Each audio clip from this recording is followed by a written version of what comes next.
Subscribe करें और bell दबाएं ताकि कोई खबर रह न जाए।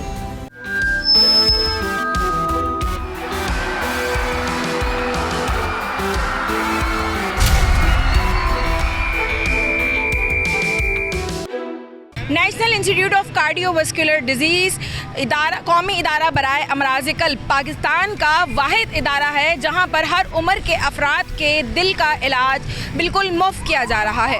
गवर्नमेंट ऑफ सिंध और हेल्थ डिपार्टमेंट ऑफ सिंध की जानिब से तमाम इलाज इन तमाम अस्पतालों में बिल्कुल मुफ्त फराहम किया जा रहा है। कार्डियोवास्कुलर डिजीज़ NICVD के नेटवर्क में तकरीबन 10 सेटेलाइट सेंटर और तकरीबन 28 चेस्ट पेन यूनिट जो हैं बनाए गए हैं, जिनमें से 18 चेस्ट पेन यूनिट कराची के मुख्तलिफ़ इलाकों में इस वक्त जो है वो मौजूद हैं, जहां पर मुख्तलिफ़ मरीज़ या शहरी जो हैं अपने दिल की किसी भी तकलीफ़ के सबब वहां फ़ौरी तौर पर पहुंचते हैं और जाकर अपने ECG करवा कर इब्तिदाई तिब्बी इमदाद मौसूल करते हैं। इस वक्त NICVD में एंजियोप्लास्टी के एक छोटे से स्टंट से लेकर बाईपास और उसके साथ साथ टावी जैसे महंगे तरीन प्रोसीजर भी फ्री ऑफ कॉस्ट यहाँ पर किए जा रहे हैं। NICVD में मज़ीद क्या क्या सहूलियात फराहम की जा रही हैं, आइए आपको दिखाते हैं। इस वक्त हम NICVD के executive director doctor Tahir Saghir के साथ मौजूद हैं। उनसे जानते हैं कि सर, सबसे पहले तो बहुत शुक्रिया आपने बोल जमहूर को वक्त दिया। उसके साथ साथ ये भी बताइएगा सर कि इतना बड़ा सेटअप, इतना बड़ा अस्पताल, उसके साथ साथ इतने सारे chest pain unit, satellite centre किस तरीके से जो है वो मैनेज किए जा रहे हैं, और क्या NICVD दुनिया का पहला इदारा है जहाँ पर दिल के अमराज का इलाज बिल्कुल फ्री ऑफ कॉस्ट किया जा रहा है? शुक्रिया, आपने NICVD के लिए ये प्रोग्राम अरेंज किया है। डेफिनेटली हमारा जो नेटवर्क है, तकरीबन 9 अस्पताल हैं पूरे सिंध में, और हमारा मेन सेंटर है NICVD कराची है, प्लस हमारे चेस्ट पेन यूनिट्स हैं, और उसके साथ जो फैसिलिटी है उसमें इम्प्रूवमेंट की गई है स्लोली एंड ग्रेजुअली। इस तरह के जो इदारे हैं उनको काम करने के लिए बहुत ज़रूरी है कि आप चीज़ों को प्लान करें और उसके बाद जो है ना उन चीज़ों को एग्जीक्यूट करने में चीज़ों को आहिस्ता आहिस्ता बढ़ाते जाएं, ताकि किसी किस्म का कोई भी मिसहैप या कोई कमी रह जाए तो वो फिर हम उसको इम्प्रूव कर लें। तो हुआ ये कि हमने जब NICVD ने ये चीज़ शुरू की है तो सबसे पहले टंडो मोहम्मद ख़ान का सेंटर बना, और फिर उसके बाद 6-6 महीने 4-4 महीने से तकरीबन 2 साल में हमने 9 सेंटर डेवलप कर लिए।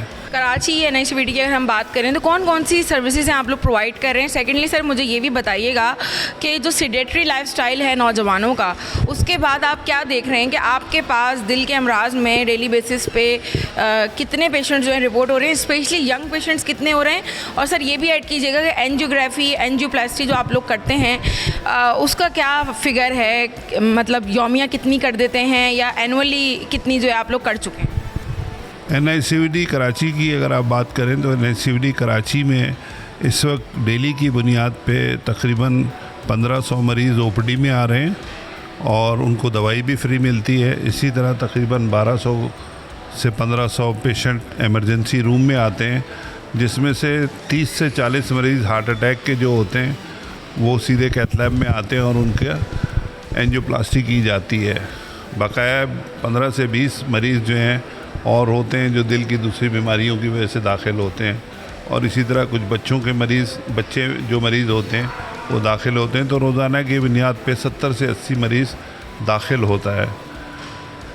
एंजियोग्राफी और एंजियोप्लास्टी की जहाँ तक बात है, सालाना जो है ना हम हार्ट अटैक के पेशेंट जो तकरीबन 9.5 से 10 हज़ार जो है ना हम कर रहे हैं, और इसी तरह जो हार्ट अटैक के अलावा इलेक्टिव एंजियोप्लास्टी वो तकरीबन 2-2.25 हज़ार के करीब होती है।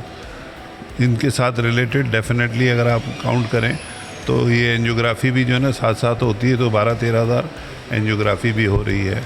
ये तो कॉमनली जो कहा जाता है ना एंजियोप्लास्टी। इसके अलावा हमारे इस छत के नीचे दुनिया का हर प्रोसीजर हो रहा है जो दूसरे ममालिक में होता है।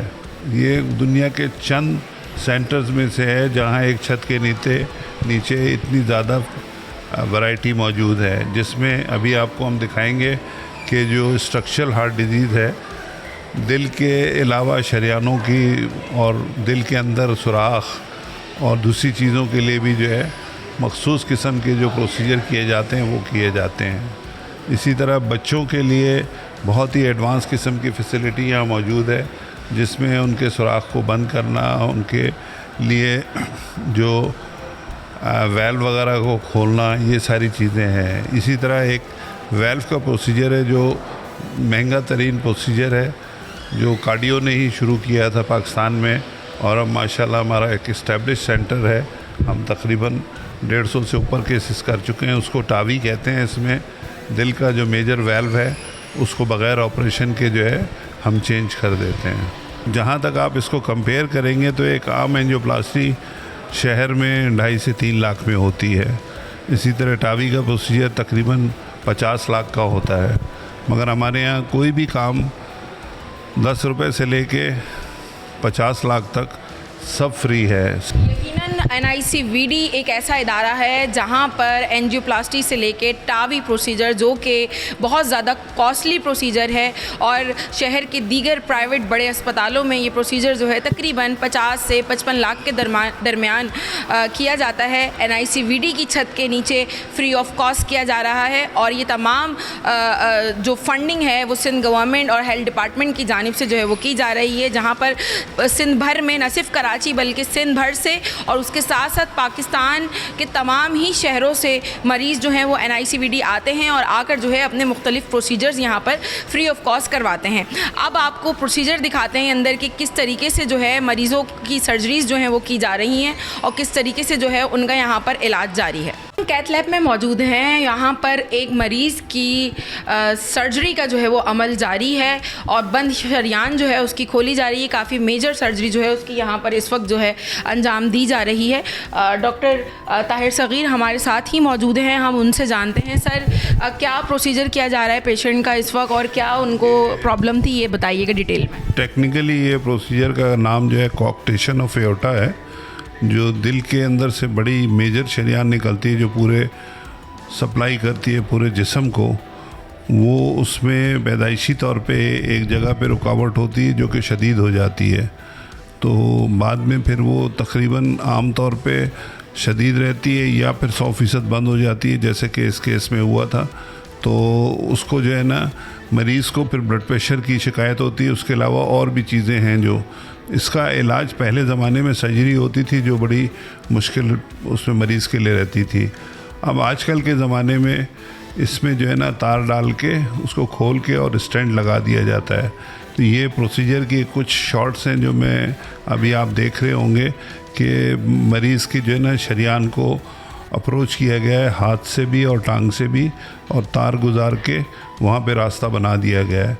अब इस रास्ता बनी हुई जगह से जो है बलून से थोड़ा सा खोल के और फिर वहाँ पे एक स्पेशल किस्म के मेटल का स्टेंट होता है वो लगा दिया जाएगा और फिर ये शरियान खुल जाएगी और फ्यूचर में मरीज़ के लिए बहुत फ़ायदेमंद रहेगा और आम तौर पे इसका ब्लड प्रेशर जो है वो बेहतर होना शुरू हो जाएगा।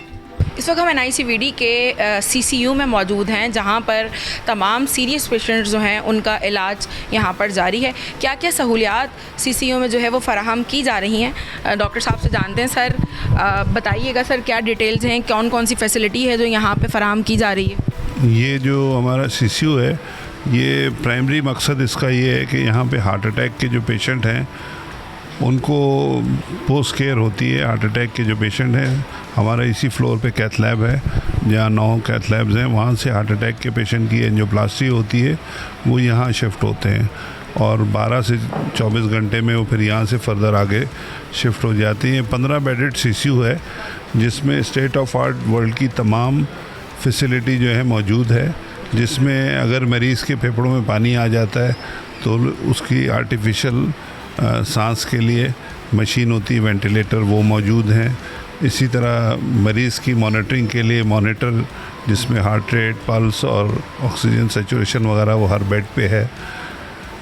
इसके अलावा कभी कभी मरीज़ों में गुर्दे के मामलात अगर बेहतर नहीं होते या काम नहीं करता तो फिर डायलिसिस और फिर एक CRRT है, वो भी फैसिलिटी मौजूद है। प्लस जो मरीज़ आते हैं उनमें किसी किसी में प्रॉब्लम ये होता है कि उनका ब्लड प्रेशर मेंटेन नहीं हो रहा होता दवाइयों पे, तो उसमें एक स्पेशल किस्म की सपोर्ट मशीन होती है, एंटायोटिक बलून पंप, वो लगाया जाता है। आम तौर पे इन सारी एक्यूट केयर की चीज़ों की वजह से मरीज़ को फ़ायदा पहुंचता है और उसकी वजह से हमारा जो मरीज़ों के लिए मोर्टेलिटी रेट है वो काफ़ी कम है। यकीनन मरीज़ों को जो है वो बेहतरीन स्टेट ऑफ द आर्ट सहूलियात जो हैं वो NICVD के तमाम ही शोबाजात में जो है वो फ़राहम की जा रही हैं। CCU अभी आपने देखा, आइए मज़ीद आगे चलते हैं, मज़ीद क्या क्या फ़ैसिलिटीज़ यहाँ पे प्रोवाइड की जा रही हैं उनका जायज़ा लेते हैं। NICVD में दिल के अमराज के साथ साथ अब फालिज के मरीज़ों का इलाज भी जो है बिल्कुल मुफ्त किया जा रहा है और पाकिस्तान में जो है ये दूसरा ऐसा अस्पताल है जहाँ पर स्ट्रोक के जितने भी पेशेंट्स होते हैं उनका स्ट्रोक रिवर्स किया जा रहा है। अब स्ट्रोक भी जो है वो काबिल इलाज मर्ज़ बन चुका है। अगर शुरू के चंद घंटों में NICVD पेशेंट को लेकर आया जाता है तो फौरी तौर पर उसके टेस्ट और उसके बाद उसके दिमाग में स्टंट डालकर उसका स्ट्रोक जो है वो रिवर्स हो सकता है। इस वक्त हम कैथ लैब में ही मौजूद हैं और यहाँ पे एक पेशेंट का जिसको स्ट्रोक हुआ था उसका ट्रीटमेंट जो है वो जारी है और स्टंट डालने का अमल भी जारी है।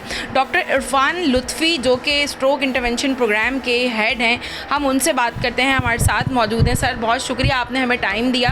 काइंडली बताइएगा कि कब से ये प्रोग्राम आप लोगों ने शुरू किया है, पाकिस्तान में ये कैसी फैसिलिटी है, इस पर कॉस्ट क्या आता है और NICVD में डेली बेसिस पे कितने पेशेंट्स आपके पास जो हैं आ रहे हैं? स्ट्रोक इंटरवेंशन की जो स्टडीज़ हुई थी 2015-16 में हुई थी दुनिया भर के अंदर, और स्ट्रोक इंटरवेंशन पहले स्ट्रोक का मरीज़ का कोई ऐसा रिवर्स करने का इलाज नहीं था, एक सिर्फ दवाई थी खून पतला करने की और उसमें से भी 20% लोग रिवर्स होते थे। उसके बाद जो स्टडीज़ दुनिया में हुई 2015, 16, 17 में, उसके बाद ये ट्रीटमेंट सक्सेसफुल हो गई और अब जितने भी दिमाग के अंदर क्लॉट आते हैं उसमें इंटरवेंशन जो न्यूरो इंटरवेंशन हैं या ट्रेंड कार्डियोलॉजिस्ट हैं जो न्यूरो इंटरवेंशन है वो दिमाग के अंदर में जाके स्टेंट की मदद से उस क्लॉट को निकाल लेते हैं। अगर कोई मरीज़ भी हमारे पास 4 से 6 घंटे के अंदर आता है स्ट्रोक का, ये बहुत ज़रूरी बात है क्योंकि लोगों को पता ही नहीं कि स्ट्रोक का इलाज कब मुमकिन है। ये हमारे जो नाजरीन हैं उनकी आगाही के लिए बताइएगा, स्ट्रोक बेसिकली क्या होता है, मतलब क्या कहेंगे स्ट्रोक को कि आम आदमी समझ सके कि स्ट्रोक में उसके साथ ये अलामतें हो रही हैं तो ये इसको शायद स्ट्रोक का अटैक हुआ है, तो ये भी थोड़ा सा बताइए। देखिए, ओवरऑल स्ट्रोक जो है वो 2 तरह के होते हैं, आप याद रखें। एक इस्कीमिक होता है जिसमें ब्लड क्लॉट आके खून की नस में फंस जाता है, और दूसरा हेमरेज होता है जो कि दूसरा स्ट्रोक होता है जिसमें खून की नस फट जाती है, उसको वेट स्ट्रोक बोलते हैं या हेमरेजिक बोलते हैं। तो ओवरऑल 85% स्ट्रोक जो है इस्कीमिक होते हैं जिसमें ब्रेन की नस में क्लॉट आ जाता है और बाकी 15% की अदर कॉजेज़ हैं। हम जो ट्रीटमेंट कर रहे हैं यहाँ पर वो इस्कीमिक स्ट्रोक जो 85% है उसकी कर रहे हैं। अब कोई मरीज़ भी अगर 4 घंटे के अंदर 6 घंटे के अंदर हमारे पास आ जाता है तो हम उसके दिमाग की शरीयान से खून का लोथड़ा निकाल लेते हैं, जिससे पेशेंट या तो टेबल में रिकवर कर जाता है या फिर 3 महीने के अंदर रिकवर कर जाता है। उसका डिपेंड करता है कितना टिश्यू डैमेज हुआ है। और ये यहाँ बताता चलूँ मैं आपको कि स्ट्रोक जितने भी पेशेंट हैं स्ट्रोक के, वो कराची में इस वक्त NICVD के अंदर 25 से 30 पेशेंट वहाँ पर डेली आते हैं। अब उनमें से हम पेशेंट सेलेक्ट करते हैं कि कितने पेशेंट को एक्यूट स्ट्रोक है। कुछ 8 घंटे में आते हैं, कुछ 12 घंटे में आते हैं, कुछ 6 दिन बाद आ रहे होते हैं। लोगों को पता ही नहीं, अवेयरनेस ही नहीं है। लोग समझते हैं कि ये इलाज जो है जब भी आ जाएंगे फालिज होगा तो मुमकिन है, ऐसा नहीं है। तो हमें 4 से 6 घंटे के जो मरीज़ मिलते हैं उनका इलाज करते हैं और इसके इलाज बहुत महंगा है। इसके ना शुरू होने की वजह प्राइवेट सेक्टर में वो ये है कि इलाज बहुत महंगा है। इस वक्त ये इलाज 10 लाख से लेकर 15 लाख रुपए खर्च होते हैं एक पेशेंट पे, और ये NICVD सिंध हुकूमत के तावन से फ्री ऑफ कॉस्ट प्रोवाइड कर रही है। ना सिर्फ NICVD के अंदर बल्कि SICVD टंडो मोहम्मद खान में भी, SICVD सक्कर में भी प्रोवाइड कर रही है।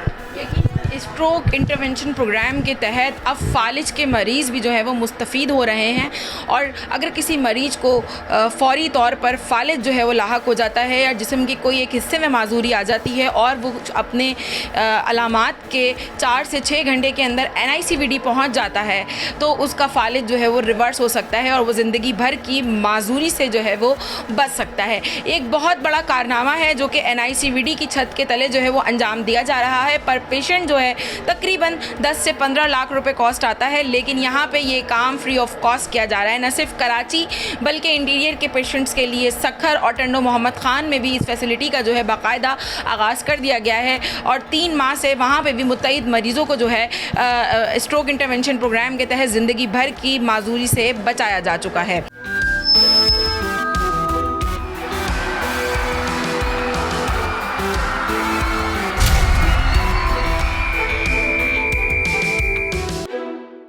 इस वक्त हम NICVD की न्यूली रेनोवेटेड इमरजेंसी में मौजूद हैं। ये इमरजेंसी जो है वो 80 बेडेड इमरजेंसी है, जहां पर यौमिया बुनियादों पर 700 to 800 पेशेंट्स जो हैं आने का सिलसिला जारी रहता है। NICVD में डेली बेसिस पर इमरजेंसी में 700 से 800 मरीज़ यहाँ पर रिपोर्ट होते हैं, जिनको इवेल्युएट किया जाता है, उनके टेस्ट किए जाते हैं, जिसके बाद डिसाइड किया जाता है कि आया कि ये मरीज़ कार्डियक पेशेंट है कि नहीं है।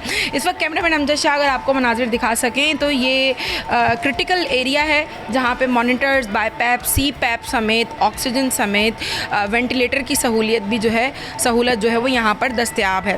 इस वक्त हमारे साथ NICVD की इमरजेंसी के head doctor professor Munawwar Khurshid sahab मौजूद हैं। सर, बहुत शुक्रिया आपने हमें वक्त दिया।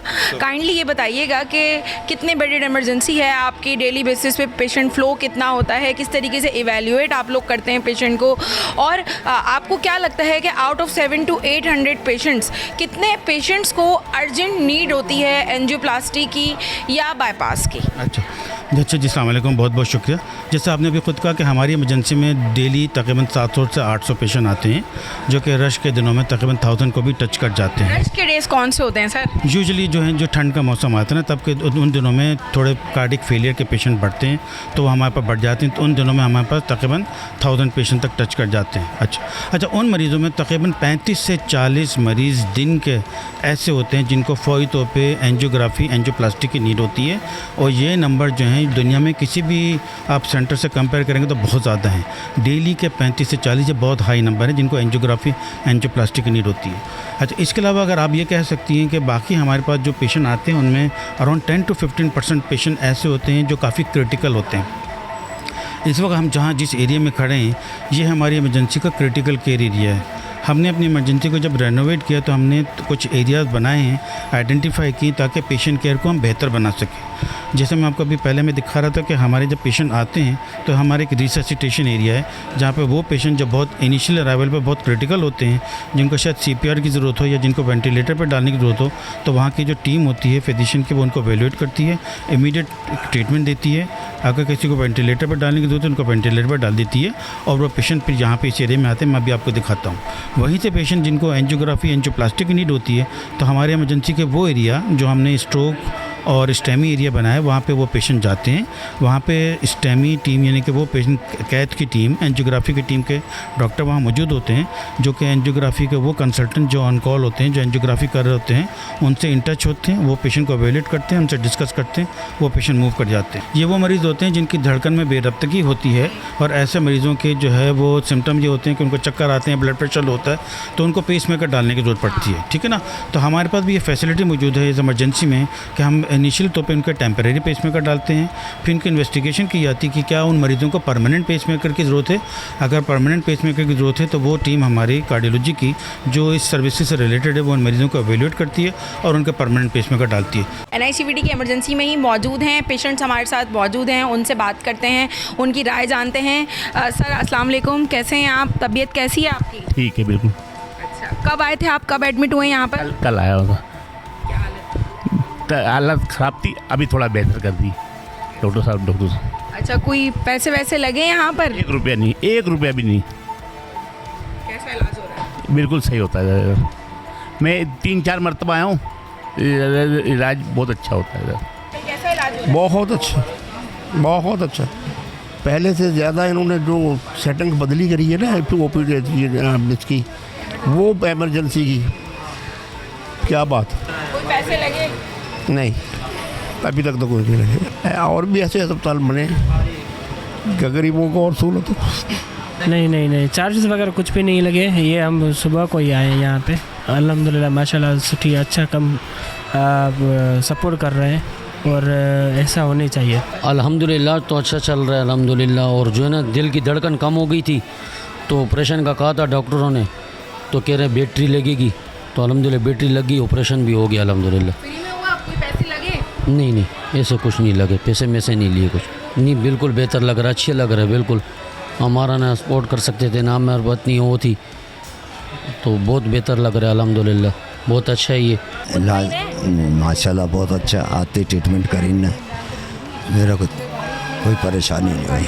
मंगल को भी मेरे जब भी ऑपरेशन हो गया था, पर यहाँ ख्याल बहुत करते हैं। इस वक्त हम सर्जिकल आईसीयू में मौजूद हैं NICVD के, जहाँ पे बहुत ज़्यादा क्रिटिकल पेशेंट्स जो हैं उनकी केयर यहाँ पर की जा रही है। और इस वक्त हमारे साथ head of surgery doctor Asad Aiwan मौजूद हैं, उनसे हम बात करते हैं। सर, बाईपास के हवाले से कुछ बताइएगा कि बाईपास की पेशेंट्स को क्यों नीड होती है? NICVD में डेली बेसिस पे आप लोग कितने बाईपास कर रहे हैं? और उसके अलावा सर ये भी बताइएगा कि प्राइवेट अगर किसी हॉस्पिटल में जाते हैं तो बाईपास पे कितने चार्जेस आते हैं? NICVD में ये कितने चार्जेस में किया जा रहा है? हमारे पास बाईपास उन पेशेंट्स का होता है जिनको एंजियोप्लास्टी के ज़रिए और या दवाइयों के ज़रिए उनके ट्रीटमेंट नहीं हो सकता, और अल्टीमेट फाइनल ट्रीटमेंट उनको फाइनल इलाज के लिए जो है हम लोग बाईपास रिकमेंड करते हैं। तो वो सारे मरीज़ जिनको के तीनों वेसल की डिजीज़ हो, तीनों शरियाने जिनकी बंद हों और जिनका इलाज एंजियोप्लास्टी और मेडिसिन से नहीं हो सकता, वो सारे पेशेंट्स हमें रेफ़र किए जाते हैं बाईपास सर्जरी के लिए। और NICVD जो है वो पाकिस्तान का सबसे बड़ा सेंटर है जहाँ पे नंबर ऑफ़ सर्जरीज़ जो हैं हमारी टोटल एक साल के अंदर हम मोर देन 5000 सर्जरीज़ करते हैं, जिसमें कि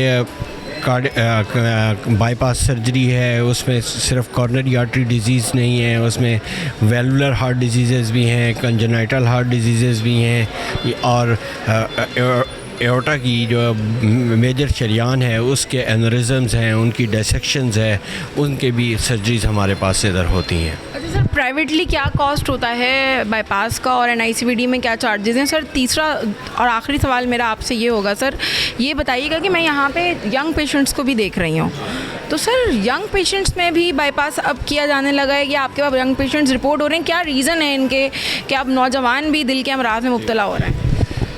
एक आपने पहला ये सवाल मेरे से पूछा कि आपके चार्जेस कितने हैं, तो मैं बहुत शुक्रिया अदा करूँगा। इसमें जो है सारा क्रेडिट जो है वो सिंध गवर्नमेंट को दूँगा, जिनकी वजह से हम यहाँ पर तमाम तर सर्जरी फ्री ऑफ कॉस्ट करते हैं। हम पेशेंट से कोई पैसा चार्ज नहीं करते, लेकिन इसके बदले में अगर आप यही सर्जरी, यही कार्डिक सर्जरी, अगर बाईपास सर्जरी कैबेज जो है वो करवाना आपने बाहर किसी प्राइवेट हॉस्पिटल में हो, तो वो ऑलमोस्ट 1 मिलियन तक 10 लाख रुपये के करीब खर्च आता है। और सिंध गवर्नमेंट की मदद से NICVD ये तमाम तर सर्जरी जो है फ्री कर रहा है। उसके अलावा जो एओर्टिक सर्जरीज़ हैं, जो एओर्टिक एनरिज़म की सर्जरी हैं या एओर्टिक डिसेक्शन की सर्जरी हैं, उनका प्राइवेट हॉस्पिटल में 20 लाख और 25 लाख के करीब खर्चा आता है, और वो भी तमाम तर सर्जरी हमारे पास बिल्कुल फ्री ऑफ कॉस्ट होती है। आपने पूछा कि ये जो है यंग पेशेंट्स क्यों आ रहे हैं, तो ये जो कॉर्नरी आर्टरी डिज़ीज़ है, ये जैसे जैसे हालात और लोग केयर नहीं कर रहे, स्ट्रेसेस बढ़ती जा रही हैं, तो कॉर्नरी आर्टरी की डिजीज़ का जो ट्रेंड मुझे नज़र आ रहा है वो यंगस्टर्स में शिफ्ट होती जा रही है। पहले इनिशियली ये होता था कि तमाम हमारे पास जो मरीज़ आते थे वो 50 साल, 55 साल और 60 साल से ऊपर होते थे, लेकिन अब काफ़ी सारे पेशेंट्स ऐसे आते हैं जिनकी उम्र 40 साल, 38 साल, इवन के सबसे छोटा जो बाईपास एज का सर्जरी मैंने की है वो 16 साल के उम्र की सर्जरी की है। लेकिन उनमें ऐसे पैदाइशी मसले होते हैं जिनमें कि कोलेस्ट्रॉल वगैरह शुरू से ही फैमिली में बढ़ा हुआ होता है, तो ऐसे पेशेंट में बहुत जल्दी जो है वो उनकी दिल की शरियानें बंद हो जाती हैं और उनको बाईपास की ज़रूरत पड़ती है। यकीनन तमाम सहूलियात जो हैं वो NICVD की छत तले मरीज़ों को बिल्कुल मुफ्त फराहम की जा रही है। सिंध गवर्नमेंट जो है उसको इसका सहरा जो है वो जाता है।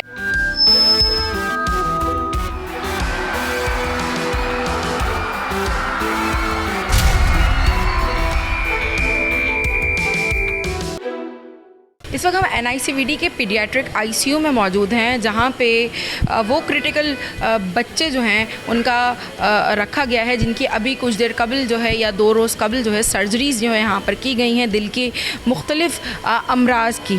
बच्चों में सबसे ज़्यादा कॉमन जो है वो दिल में सुराख और उसके साथ साथ जो है उनकी शरियानों के मसाइल जो हैं वो कॉमन हैं। ये तमाम के तमाम पैदाइशी अमराज जो हैं वो बच्चों को होते हैं। इस वक्त हमारे पास पीडियाट्रिक ICU के हेड ऑफ डिपार्टमेंट डॉक्टर रजब अली हमारे साथ मौजूद हैं। सर, बहुत शुक्रिया, आपने हमें वक्त दिया। यहाँ मैं देख रही हूँ कि बहुत छोटे छोटे इन्फेंट्स भी हैं, कुछ थोड़े से बड़े बच्चे भी हैं। क्या समझते हैं सर, इतना ज़्यादा कॉमन क्यों हो रहा है बच्चों में, इस किस्म के अमराज हो रहे हैं, और सबसे ज़्यादा कॉमन मर्ज़ जो है वो बच्चों में आप क्या देख रहे हैं कि है? देखिए, सबसे ज़्यादा जो अमराज है वो बच्चों में दिल में सुराख जो है सबसे ज़्यादा कॉमन है।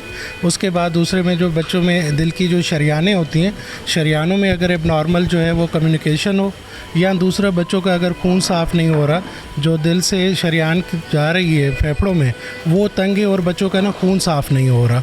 अमूमन ये बच्चे अगर देखा जाए तो पाकिस्तान में 60,000 बच्चे एक साल में ऐसे पैदा हो रहे हैं जिनको पैदाइशी मसले होते हैं बच्चों के दिल के।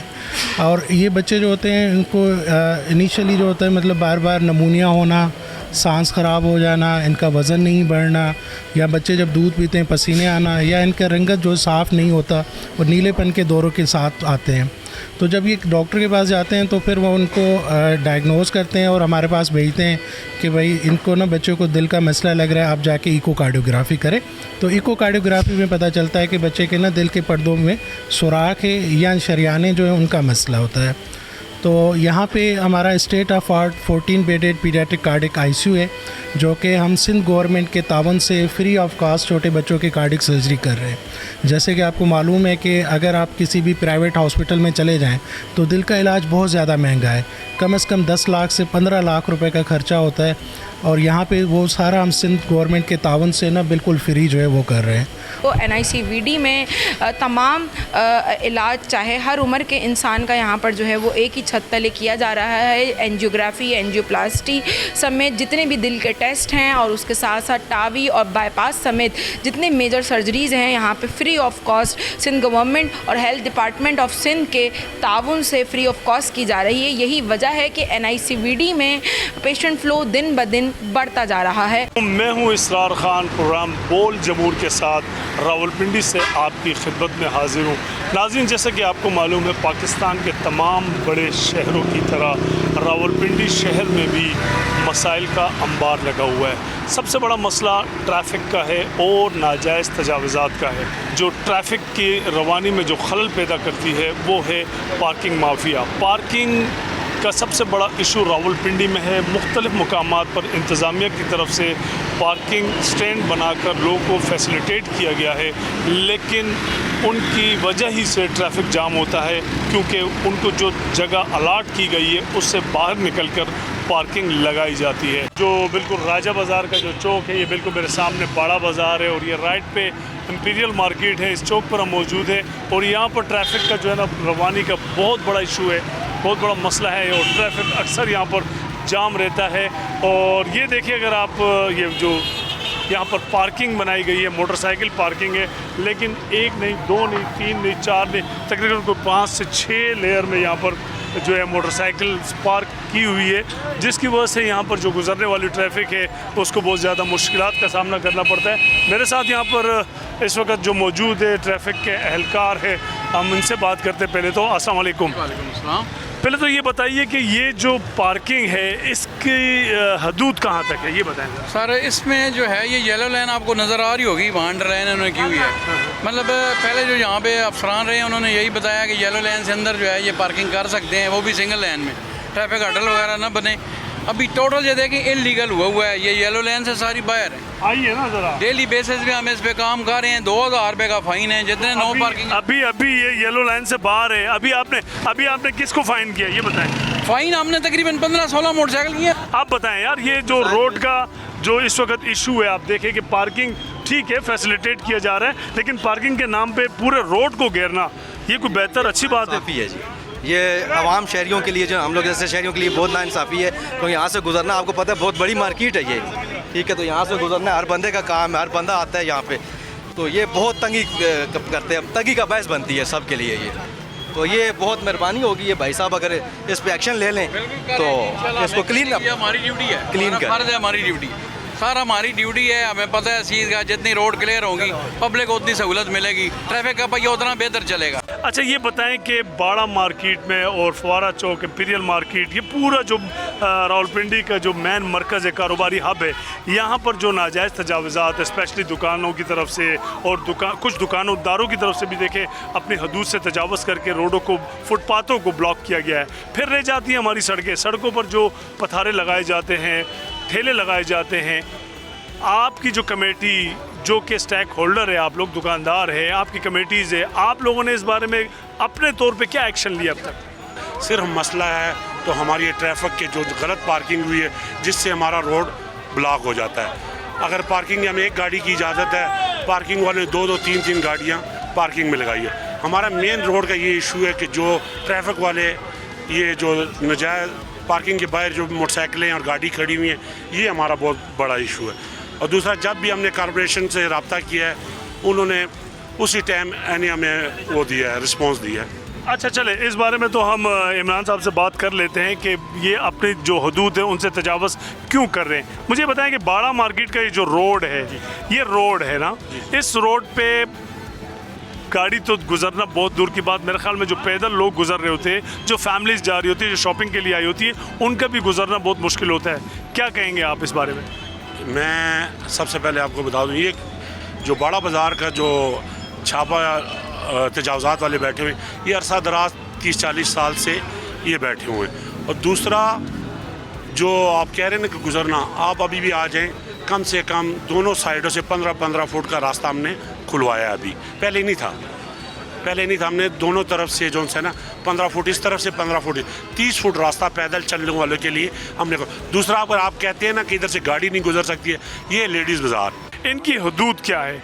इनका यकीनी तौर पे इनको जो कॉन्ट्रैक्ट दिए जाते हैं, हदूद का तयन किया जाता है, वो बताएं। और दूसरा ये बताएं कि इनके ख़िलाफ़ क्या कानूनी एक्शन आपकी तरफ से क्या होगा?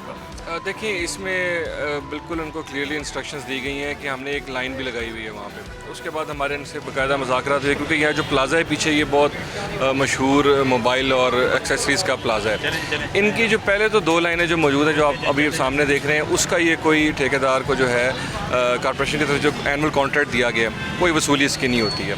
इनका मौक़िफ़ ये है कि यहाँ पर पक्के दुकानदार हैं, को हम यहाँ पर फ़ीस कोई नहीं देंगे। बहरहाल उसके बाद हमने इनको 3 लाइनों की इजाज़त दी और उसके बाद हमने एक लाइन खींच दी है। उससे आगे जो है वो हमने ट्रैफिक पुलिस के 12 उनसे गुजारिश भी की, उनके हायर अप से हमने कांटेक्ट भी किया कि उससे आगे जो बाइक्स हैं उसको पाक सरकार जब्त करने की अथॉरिटी ट्रैफिक पुलिस के पास है। हम भी करते हैं, लेकिन फिर हमें उनको हैंड ओवर करना पड़ता है। जिस तरह अभी भी आपकी बात हुई, अभी भी हमने सार्जेंट से कहा है कि जो उस लाइन से आगे मौजूद हैं आप उनको उठाएँ, उनको फ़ाइन करें और जो कानून के मुताबिक कार्रवाई है वो करें उनके साथ। देखिए, ये तो वक्ती हल हो गया ना कि जनाब वो जो लाइन से जो क्रॉस किया हुआ है उन मोटरसाइकिलों को हटा के उन पे फ़ाइन लगा दिया जाए, लेकिन मुस्तकिल बुनियादों पे इसका हल कैसे निकलेगा? कॉन्ट्रैक्ट्स जो कॉन्ट्रैक्टर्स हैं उनको बुलाकर इस बात पर पाबंद किया जाएगा, जो उनके जो एज़ पर जो एग्रीमेंट है उसके मुताबिक किस तरीके से आप उनको पाबंद करेंगे? वो हम उनसे राब्ते में रहते हैं। असल में ये जो एरिया में आप खड़े हैं, यहाँ पर पार्किंग का बहुत क्रॉनिक और पुराना इशू है। शहर जो है आज से ये 40-50 साल पहले या 70 साल पहले जब ये मार्ज़ वजूद में आया या इसकी एक्सपेंशन स्टार्ट हुई, उस वक्त ये इस तरह की एक्सपेंशन के लिए नहीं बनाया गया था। ये तमाम पुरानी इमारतें, ज़्यादा से ज़्यादा इस अंदरूनी शहर के अंदर पुरानी इमारतें हैं। जो तो नई इमारतें बनती हैं उससे हम बायलॉज को इंश्योर करते हैं कि वो 15 से 20 foot set back parking space छोड़कर बनाएं। अब जो पुरानी हैं, और इस पार्किंग को बनाने का मकसद ये है कि आसपास के तमाम बाज़ारों की बाइक्स यहाँ पर आ जाएं। अभी हमने एक पूरी इसके लिए कमेटी बना दी है। उस कमेटी के अंदर ये तमाम सदूर भी आएंगे, कॉन्ट्रैक्टर्स भी आएंगे और हम इंश्योर करेंगे कि इस लाइन को ये क्रॉस ना करें। इस वक्त हम मौजूद थे रावलपिंडी के राजा बाज़ार, इंपीरियल मार्केट, और यहाँ पर जो नाजायज़ तजावज़ात है और इसके साथ साथ जो मोटरसाइकिल पार्किंग है, इस हवाले से हमारी बड़ी तफसीलन गुफ्तगू हुई है MCR के CEO इमरान अली के साथ। मार्केट के जो जनरल सेक्रेटरीज़ है, जो ताजर बरादरी है, उनसे हमारी बातचीत हुई है।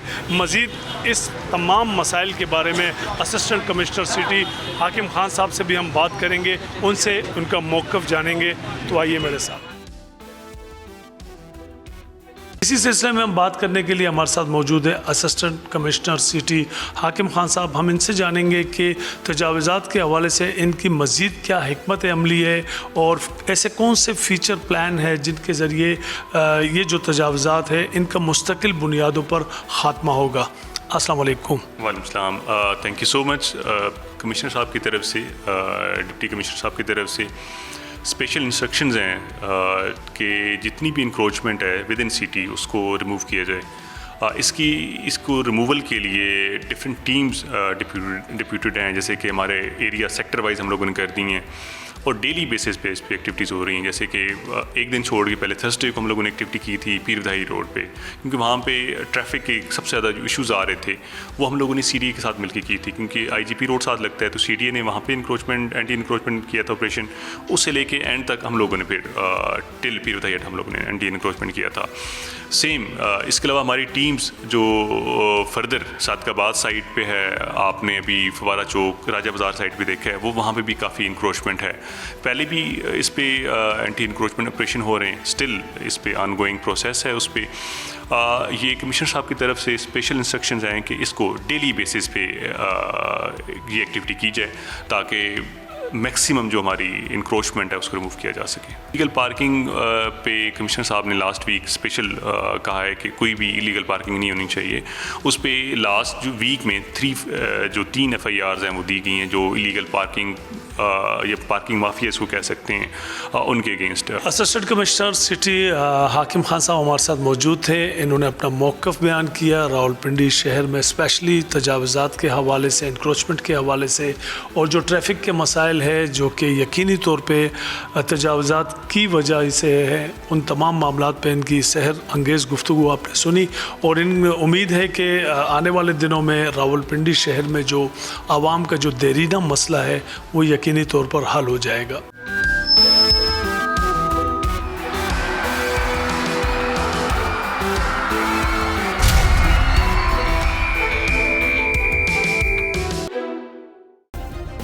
सब्सक्राइब करें और बेल दबाएं ताकि कोई खबर रह न जाए।